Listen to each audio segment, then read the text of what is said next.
এখানে এখন জুতো খোলা হচ্ছে মন্দিরে ঢুকবো বলে। খুব সুন্দর একটা জিনিস দেখার জন্য চোখ অপেক্ষায় আছে।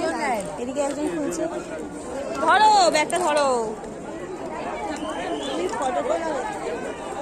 ভিডিও হচ্ছে, জুতো খোলা হচ্ছে। এখানে একজনের খোলা হবে আর এখানে একজনের খোলা হচ্ছে, আর আমিও খুলবো জুতো।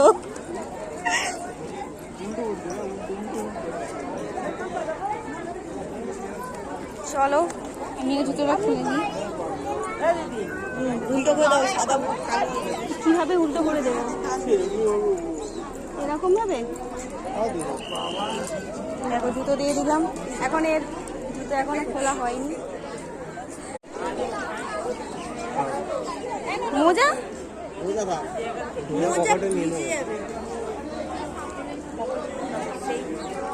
জুতোটা নিয়ে এখন এখানে জমা হবে, তারপর আমরা মন্দিরে উঠতে পারবো।